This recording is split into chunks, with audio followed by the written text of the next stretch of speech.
The scene shifts outside, where Isla is seen riding atop griffins, transporting wood for the ongoing construction. As they land, orcs and centaurs take over, carrying the wood to the designated sites where it is needed. The workers begin their tasks, hammering and assembling the materials to bring the vision to life. The villagers, watching in astonishment, can hardly believe that their once shabby York village is being transformed into a flourishing city. The scene then shifts to Eren and Vincent, where Eren repeats Vincent's cryptic statement that the answer lies in what Eren had said earlier. Vincent informs Eren that Pendragon is planning a large-scale construction operation. Eren appears surprised upon hearing this revelation. Vincent further explains that Pendragon intends to provide jobs to impoverished immigrants. Instead of distributing land to each individual, it would be more efficient to entrust them with the construction effort. Since it is a massive undertaking, thousands of workers will be required, making it logical to gather everyone in one place. Hearing this, Eren becomes excited and points out that if Pendragon follows this plan, the number of soldiers required to protect the workers will also decrease significantly.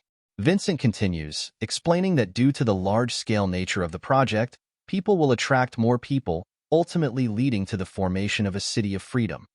A city open to everyone regardless of citizenship, race, or species. If executed properly, the population will grow exponentially. The scene transitions to the York City Conference Hall, where Eren, Luna, and Vincent are engaged in discussions with individuals who wish to migrate to York City. One of the attendees mentions that his homeland has a nearby forest with an abundance of high-quality wood. He requests that Eren prioritize him for the city's expansion efforts. Observing this, Eren reflects on Vincent's words, how people naturally call for more people. The scene shifts back to Vincent, who explains to Eren that as the population increases, the demand for new businesses will also rise. This, he emphasizes, will be a crucial factor moving forward. With merchants gathering in York City, Eren will have the opportunity to forge contracts with them. Returning to the present, Eren addresses the assembled merchants, expressing his deep appreciation for their efforts in coming to York City. He then declares that York City is a free city, where discrimination based on race, species, or nationality does not exist. However, he states that if merchants wish to conduct business in York, they must adhere to one fundamental rule. At this moment, Luna presents the Pendragon coins to the gathered merchants. Eren announces that these coins will serve as the official currency within the city.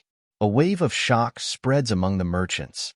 The scene then transitions to a private discussion between Eren and Vincent, where Eren is visibly astonished when Vincent proposes the creation of a new independent currency.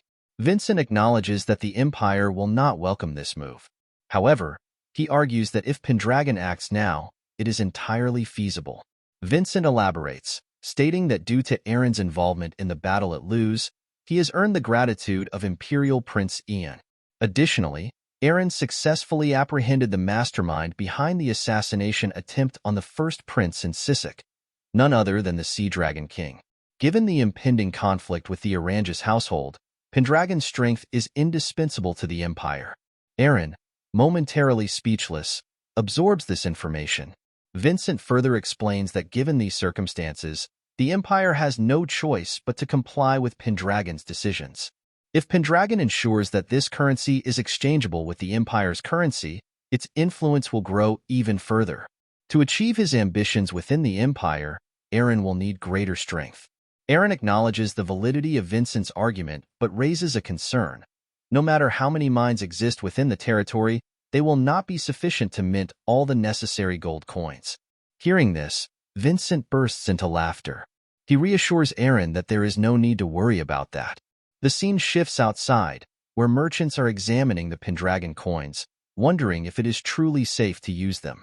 Some note that these coins contain only about 70% of the gold found in the Empire's currency and are also considerably smaller.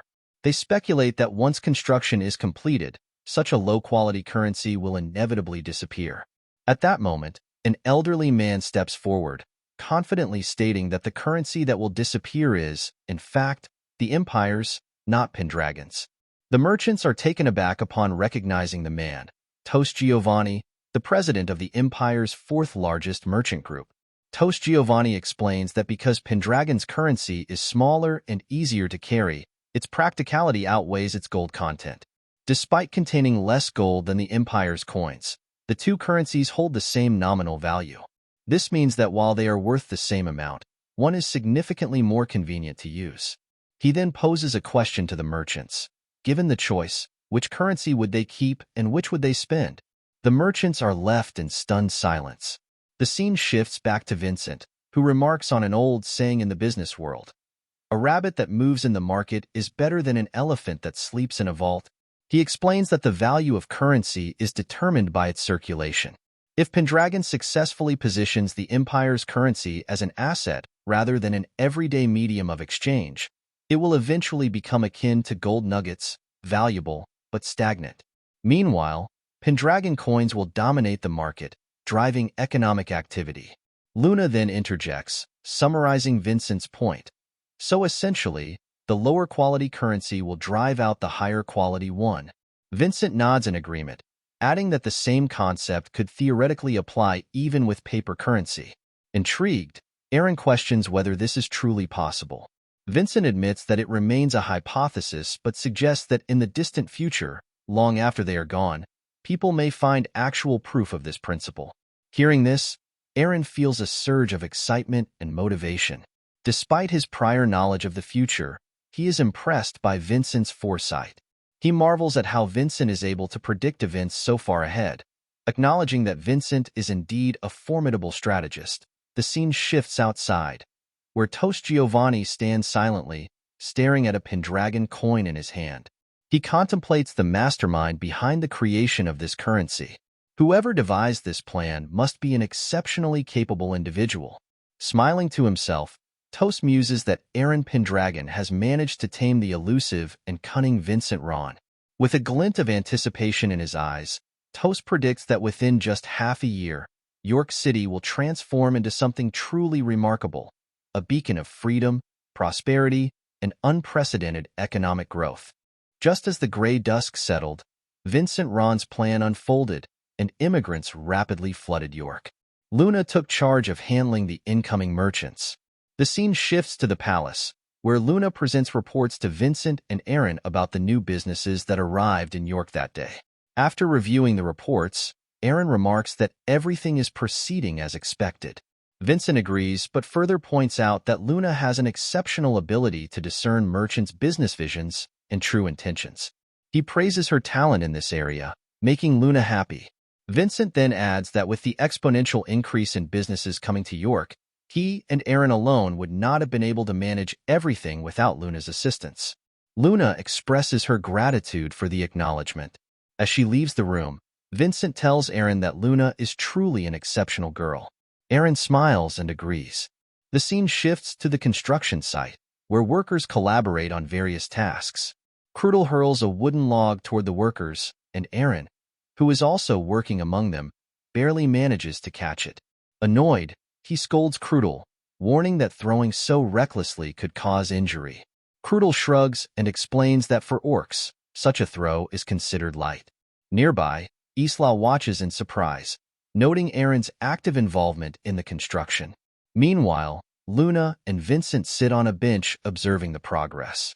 Luna questions why Eren is so personally engaged in the construction. Vincent explains that it is part of an image strategy. By sweating alongside the workers, Eren earns their trust and respect, presenting himself as one of them. Luna does not entirely grasp the concept. Vincent elaborates that while he suggested the strategy, Eren seems remarkably familiar with manual labor. The scene then shifts to Eren, who reflects on his past life. In his previous existence, he frequently helped around the Valt household, and his mother always brought food for everyone. At that moment, Lindsay arrives with food and announces that it is lunchtime. The workers take a break to enjoy the meal. When Eren tastes the food, he finds it exceptionally delicious. Lindsay smiles and explains that she was once a commoner and is accustomed to preparing such meals. Eren notices small bruises on Lindsay's hands, reminding him of his mother. The thought makes him smile, causing Lindsay to blush. Observing from the sidelines, Luna appears saddened. Vincent, noticing Luna's reaction, also watches her carefully. The scene then shifts to Sol, who hovers in the air, watching over York City. Sol remarks that Pendragon's territory is undergoing significant change. The land had remained unchanged for a long time since Sol first arrived, but everything shifted after the pact with Ray. Sol wonders what Alex Pendragon would think of these developments. Finally, the scene moves to a cliff, where a man stands beside his horse, gazing at the land before him. The brown-haired man expresses his satisfaction at finally reaching his desired destination, Pendragon territory. His name is Leon John Bolt, and he aspires to become a proud and honorable knight of Pendragon. The scene shifts outside, where the Pendragon family members are distributing food among the immigrant workers. With a warm smile, Irene addresses the gathered crowd, assuring them that Pendragon is offering construction jobs to immigrants, so they need not worry about work. Hearing this, a few immigrants whisper among themselves, praising Irene's kindness. Observing this, Vincent notes that, as he had thought, Lady Irene is well suited for this task, and she is handling it exceptionally well. As Irene continues distributing food, she notices a lone figure sitting apart from the crowd. She approaches the individual and offers him food, only to realize that it is Leon, looking visibly troubled. Seeing his worried expression, Irene reassures him, repeating that Pendragon will provide jobs. However, she then notices the finely crafted sword at his side and his well-kept attire, leading her to wonder if he is truly an immigrant. At that moment, a monster suddenly appears, shocking both Irene and Leon. As the creature lunges at Irene, Leon instinctively steps in front of her, attempting to shield her from the attack. However, he fails to block the strike and is knocked to the ground. The monster then turns its attention to Irene, preparing to attack. Just as it strikes, Vincent intervenes, swiftly taking down the beast and saving Irene. He remarks that this area is more dangerous than expected, as there was no prior information indicating the presence of such creatures. Irene, shaken but grateful, quickly thanks Vincent before rushing to check on Leon. She asks if he is all right, but Leon, feeling ashamed, expresses his frustration over his inability to defeat the monster. Irene assures him that his actions were brave, and Vincent agrees, adding that thanks to Leon's intervention, he was able to arrive in time to help. However, Leon remains disheartened, stating that he came to Pendragon to become a knight. Both Irene and Vincent are puzzled by his determination. The scene then shifts to the palace, where Eren personally thanks Leon for saving his sister. He acknowledges that Leon had taken the test to join the White Dragon Order but failed. Leon confirms this, admitting that he couldn't become a knight. However, he considers it an honor to meet Eren, as he has always admired him. Leon continues, recalling how he had witnessed the pirate orc attack at Governor Segunda's banquet. He confesses that, unlike Eren, he ran away in fear, whereas Eren stood his ground, fought the pirates, and even defeated the orcs. Eren, the hero of Luz, inspired him, and Leon traveled all the way from the imperial capital to follow in his footsteps. Understanding Leon's perspective, Eren deduces that Leon must be a noble if he was present at the banquet. Leon confirms, revealing that he is the second son of Count John Bolt. Eren, unfamiliar with the name, expresses his surprise. Leon explains that the Bolt household holds an honorary county title, but is regarded as mere clowns within the imperial palace. Eren is taken aback, noting that Leon's family possesses national treasure-level talent.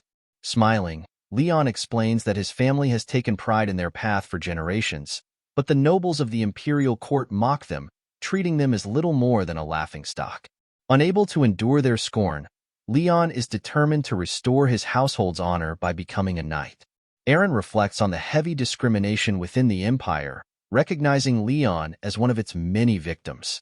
Turning back to Leon, he expresses his interest in witnessing his abilities firsthand.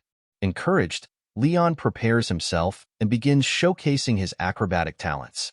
Eren is impressed by Leon's exceptional agility and fluid movements. Then, to everyone's astonishment, Leon suddenly leaps high into the air, landing smoothly and gracefully, ending his performance. Both Irene and Vincent watch in awe. Eren then stands and speaks, acknowledging that Leon may not fit the mold of a traditional knight. However, he knows someone who can develop Leon's unique talent. His words surprise Leon, Irene, and Vincent. Eren reminisces about his previous life. The man who had taught him martial arts, the one who fought beside him on the battlefield, his trusted partner, Rakshasa Black Leopard, Argos. Eren tells Leon that his flexibility is beyond normal, his balance is exceptional, and his explosive power is remarkable. He declares that Leon has the potential to become a fighter. Overjoyed, Leon beams with happiness and admiration, finding Eren even more inspiring than before. The scene shifts to later that night, where Eren prepares for his journey to the Imperial Palace alongside Leon. Eren tells Vincent that during this trip, he hopes to find someone who can become Leon's master. Vincent inquires if it will be all right, as this journey is crucial for Pendragon. There are several objectives to achieve, such as securing the rewards for the punishment of Ruv Tylene, obtaining approval for the Pendragon coins, and escorting Ruv Tylene safely, an endeavor bound to be dangerous. Eren acknowledges this, but insists that they must also address another matter. He reveals that, according to Carta and the orcs, a portion of the zombies near the mausoleum, where Eren had previously fought, have come back to life. This suggests that the lich Eren thought he had defeated is still roaming somewhere. Hearing this, Vincent is shocked and realizes that it was likely a zombie that attacked Lady Irene the day before. Eren agrees, but he adds that even after making a pact with the White Dragon, the lich has retained its strength, leading him to suspect that someone is behind these events. Vincent is stunned at the thought that a creature could exist that rivals a dragon. The scene then shifts to Eren's room, where he lies on his bed before waking up to see Sol outside the window. As Sol enters, Eren notes that it has been a while since he last saw her and asks what happened. Sol explains that she was restoring her magic power in her lair, as staying outside the Pendragon territory in human form drains a significant amount of her magic. Eren is shocked to hear this and questions why she never mentioned it. Sol responds that she simply wanted to stay by his side. Seeing Eren's expression, she asks if he is upset. Eren reassures her that he is not and thanks her for taking care of him in Sisek. Sol dismisses the need for gratitude, reminding him that they are bound by a contract of their souls. She then reflects on the past, stating that it was partially her fault that Eren turned out the way he did in his previous life. Surprised, Eren asks if she truly has no idea about what caused it. Sol admits that she does not, as no magic capable of turning back time exists at her current level. Even if such a spell did exist, it would require an immense amount of mana and a special location to store that energy, such as a dragon vein. Additionally, the life of a dragon tribe leader would be necessary to make it possible. Hearing this, Eren recalls how the white dragon from his past life seemed as if she was not fighting seriously and willingly sacrificed herself, almost as if the previous Eren Pendragon had wished to return to the past. Sol then stands and announces her decision to return to the Lobten Prairie, where both she and Eren died in their previous lives. The next day, a carriage departs, and Luna watches it leave from her window, sadness evident on her face. Inside the carriage are Eren, Lindsay, Irene, and Leon. The scene then shifts to the Alice Territory Battle Festival, where the audience is shocked to witness the defeat of Count Louv's third son, also known as the Divine Eye, by an unknown fighter. The announcer declares the victor, Argos. Meanwhile, Irene and Lindsay admire the beauty of Alice Territory's Cosmos City. Eren, however, contemplates the city's rapid growth, believing that Alice's great territory and a city like this will soon rival the Empire. Irene remarks on the large crowd, and Leon explains that the festival is an annual event, making Cosmos City a hotspot for tourists. He also mentions that he has visited often to train his skills. Hearing this, Irene and Lindsay urge Leon to showcase his abilities. He picks up half a dozen apples and begins performing acrobatics, impressing both of them as well as a growing crowd. Without using his hands, Leon executes flawless tricks before leaping into the air and launching an apple across the marketplace. However, the apple accidentally strikes an adventurer, who glares at Leon in fury. Realizing his mistake, Leon quickly apologizes. Just then, Eren approaches and reprimands Leon, reminding him that food should not be wasted. Embarrassed, Leon apologizes once more before they continue exploring the city. Irene tries to cheer him up while Lindsay observes the many strong individuals around them. Eren explains that it is because today marks the annual battle festival. Hearing this, Leon remembers and excitedly asks if his future master will be participating. Eren confirms this but privately wonders whether Argos will actually listen to him, as he had heard stories about Argos in his previous life. The scene shifts to the palace of Count Louvre, where the Count is furious.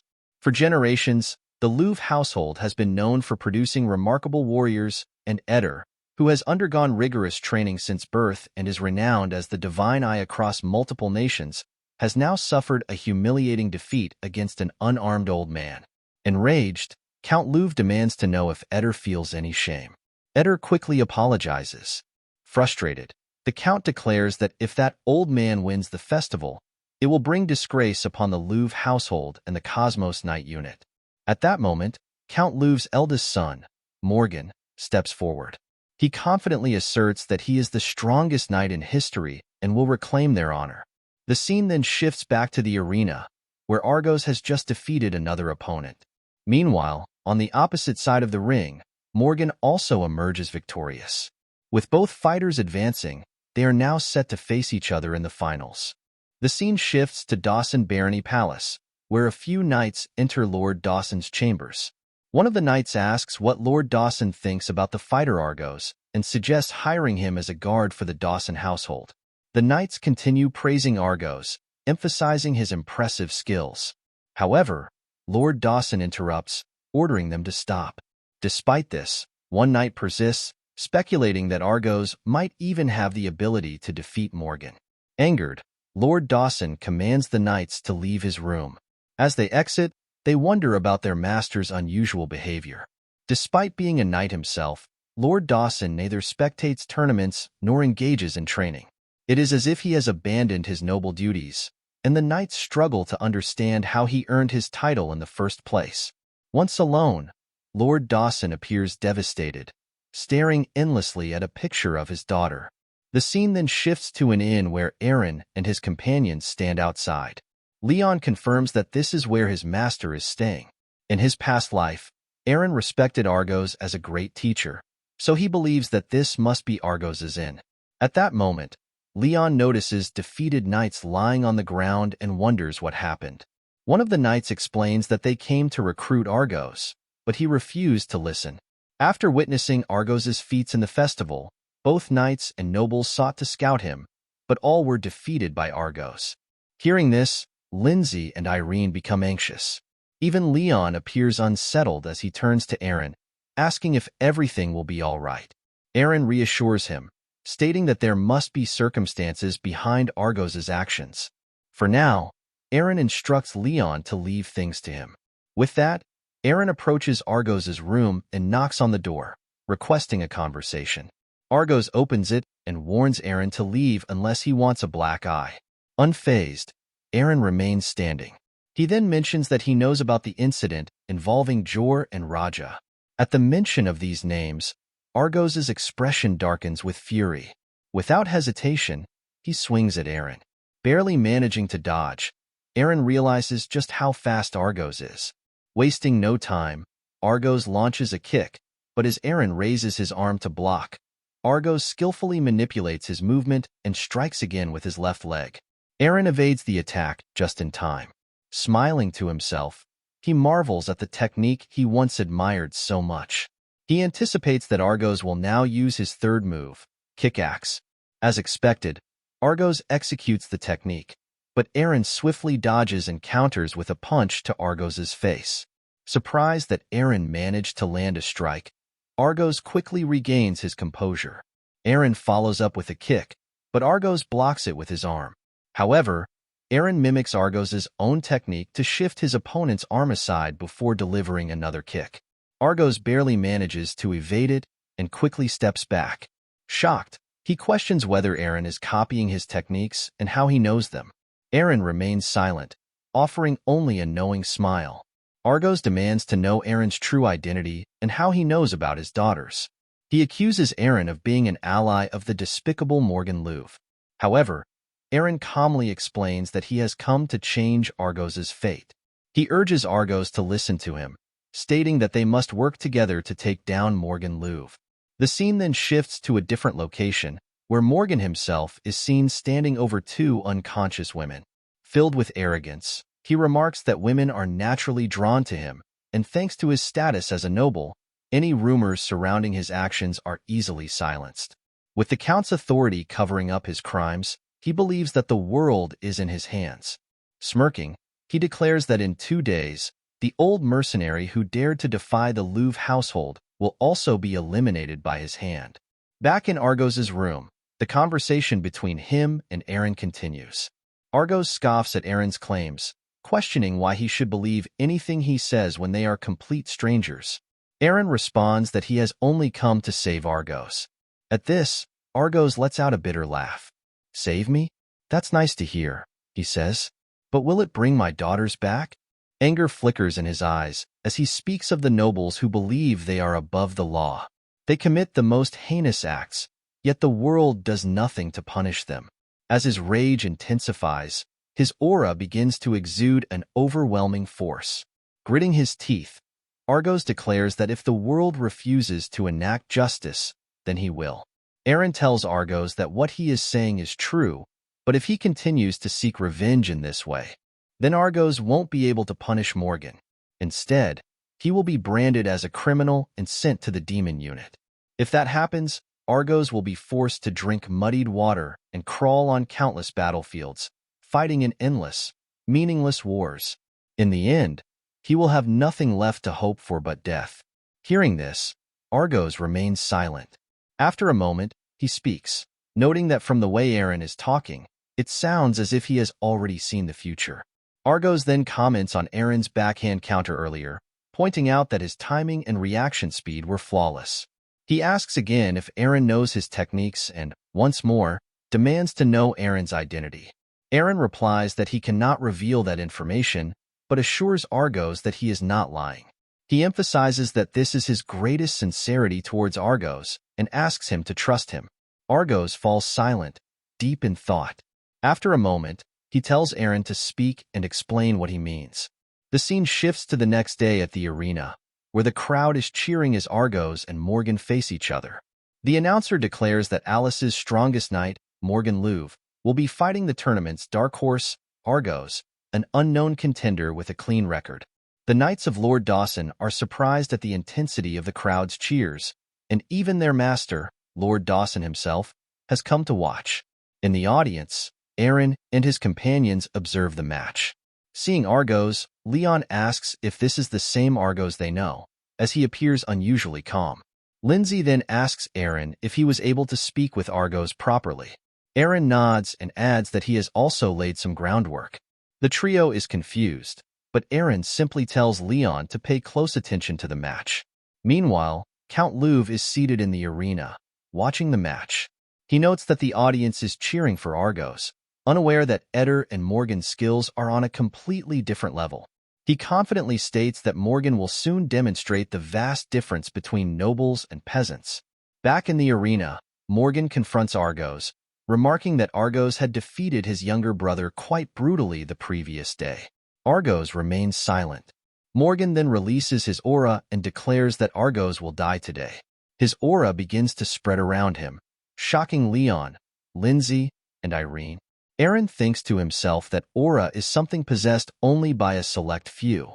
Brimming with confidence, Morgan proclaims that the festival will end with Argos's demise, and that Argos should not blame him, as it is simply the law. Finally, Argos speaks, stating that he is glad to hear those words, because it is Morgan who will die today. Argos adds that he will take Morgan down with peace of mind. Enraged, Morgan charges at Argos with his sword. However, Argos effortlessly dodges the attack and counters with an aura-infused punch to Morgan's ribs. The audience, unable to grasp what just happened, watches in confusion as both fighters suddenly stop moving. Meanwhile, Eren, understanding the situation, smiles to himself. In the arena, Argos tells Morgan to keep his promise. A moment later, Morgan collapses to the ground, having been defeated by a single strike from Argos. The audience is left in complete shock and disbelief at what they have just witnessed. Then the announcer declares that the eldest son of the Louvre household has been defeated and killed in combat. Shocked, Leon, Irene, and Lindsay struggle to comprehend what just happened, as Argos seemingly struck Morgan's armor. Eren explains that it was a penetrating strike, affecting Morgan's internal organs. Argos's attack flowed through his palms like waves, bypassing Morgan's armor and devastating his internal structure. Leon, astonished, questions if such a technique is truly possible. Eren responds that it is a skill passed down to the holy fighters of the Tarami's temple, a sacred form of combat. Hearing this, Leon finds it incredibly impressive and thrilling. Eren reflects to himself that the technique Argos just used is something even he cannot replicate. As expected, Argos is indeed the strongest fighter. Enraged, Count Louv refuses to accept this outcome and commands his knights to capture Argos immediately. If they fail, he threatens to handle it himself. The Count's forces surround Argos, demanding how he dares to do this to Morgan. Argos calmly responds that the festival dictates that a fight only ends with the opponent's death, as per the law, something Morgan himself had proclaimed earlier. Now, Count Louv is refusing to abide by his own rules. Argos sneers, stating that nobles are nothing more than spoiled children after all. Furious, Count Louv dismisses Argos's words as nonsense, declaring that in his territory, he alone is the law. At that moment, Eren steps into the arena. Argos is surprised to see him there. Count Louv questions whether Eren has come to protest and warns that anyone who sides with a criminal will be treated as one.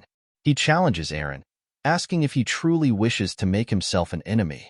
Eren, undeterred, states that if that logic holds, then Count Louv himself is also a criminal.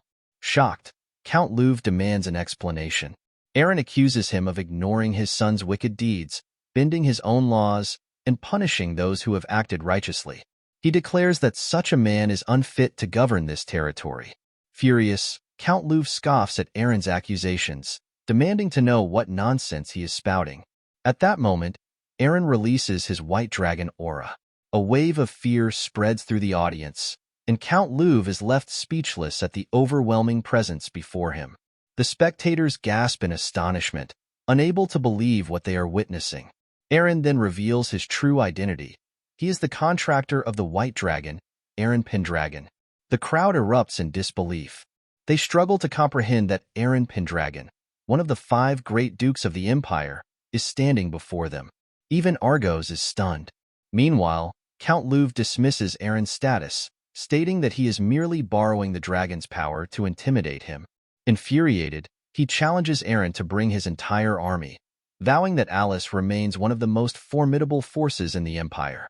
Frustrated, Eren reiterates that Count Louv has misunderstood. He is the criminal here.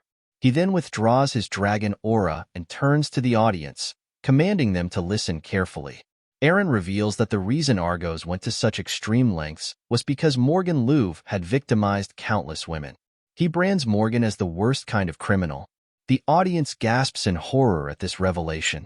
Eren continues, stating that Argos's daughters were among Morgan's victims. Outraged, Count Louv attempts to silence Eren, demanding proof of these claims. In response, Eren calls out to Ryan Dawson, Knight of the Varid territory and a subordinate of Alice territory. He asks if Ryan Dawson is present. At that moment, Count Dawson rises from his seat in the audience. Eren then announces that the evidence of Morgan's crimes lies in Count Dawson's hands. As Eren sees Count Dawson standing, he states that in the summer 2 years ago, Count Dawson's daughter was killed by Morgan Louv. As compensation for keeping quiet, Count Dawson was granted the Varid territory. Eren then inquires if this is true. Shocked and stunned, Count Louv is unable to comprehend how Eren knows about this. At that moment, Count Dawson, in tears, confirms the truth. He reveals that he found a golden button near the site where his daughter was killed. The button bore the emblem of the Louv household. The audience is left in stunned silence.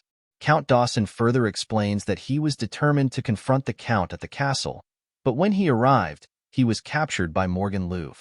Morgan gave him 2 choices. Either he could report to Morgan's father and face immediate execution, or he could remain silent and receive a title in return. Crying, Count Dawson confesses that he made a terrible choice as a father, and he then presents the evidence. Upon hearing this, an audience member exclaims that it must be true, recalling how Dawson suddenly became a baron 2 years ago. Another spectator examines the button and confirms that it indeed bears the Louvre household's emblem. The crowd rushes forward to see the button for themselves. Lindsay turns to Eren and asks if this is what he meant by laying the groundwork. Meanwhile, Count Louvre, having lost all hope, struggles to comprehend how things have unraveled so quickly. Excited, Argos finds the situation surprising and asks Eren how he knew about this. Eren reflects to himself that it is because, in his past life, when Argos was captured, Knight Dawson had visited him to express his gratitude for what he had done. In that moment, Argos had shared this information with Eren.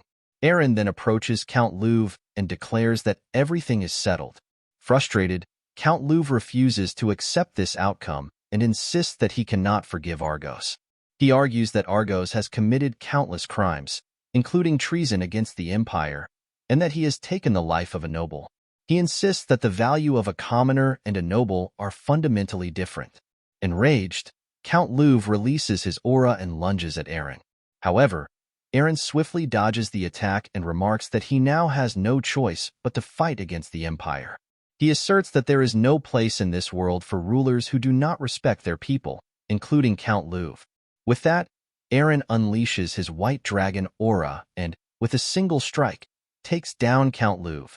As Count Louvre sits defeated on the ground, Eren walks past him, stating that his life is worthless. At that moment, Argos approaches Eren and compliments him on his speech. Eren turns to Argos and tells him that he is the kind of person the world truly needs. Hearing this, Argos admits that he does not know if Eren is truly a noble or not. However, since Eren has become his benefactor, he has no choice but to listen to him. Eren can't help but smile. Argos then pats Eren on the back.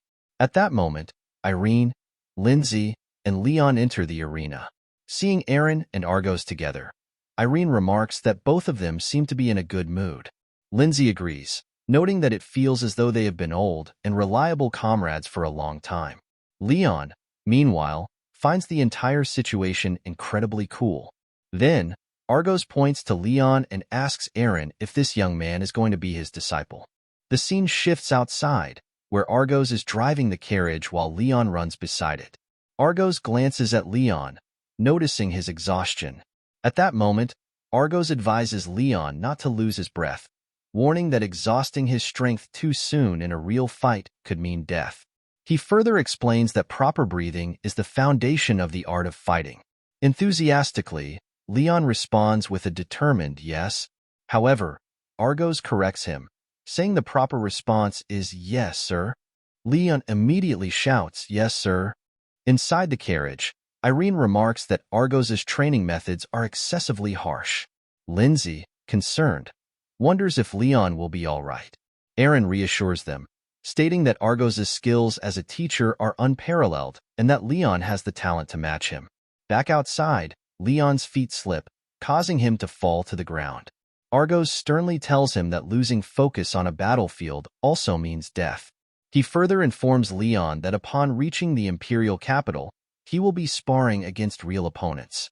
Until then, Leon must ingrain the fundamentals into his body.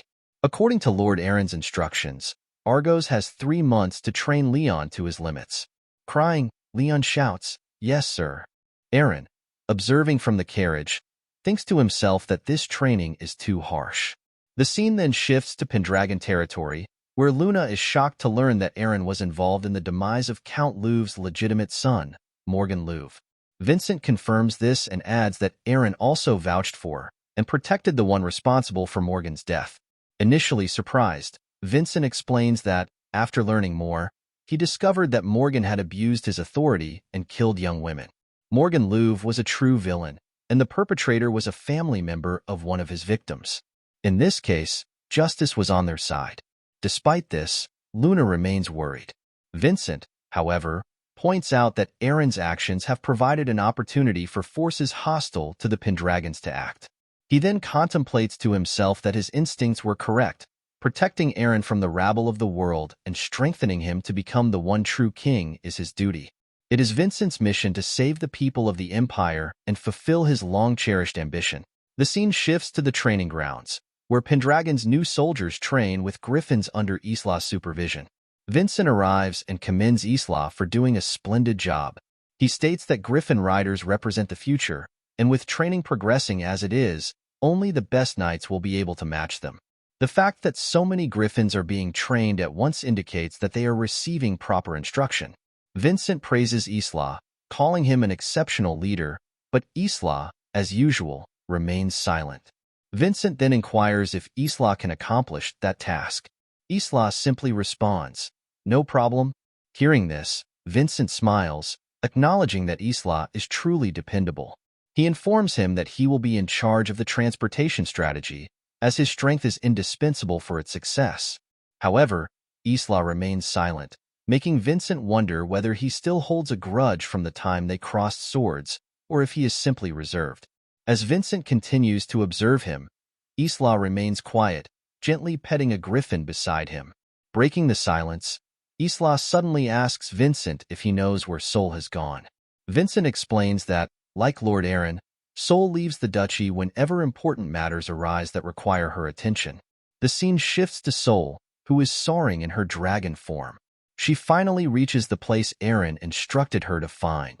Upon landing and transforming into her human form, she looks around and remarks that it matches the description given by Ray from his memories. The Lobestein Prairie is brimming with dormant mana, a dragon vein. If Sol establishes her new lair here, she could harness immense power. At that moment, a black dragon appears before her. Sol is shocked to recognize him as Amelhalt. As Amelhalt descends and shifts into his human form, he inquires why the Queen of Dragons has come to this place.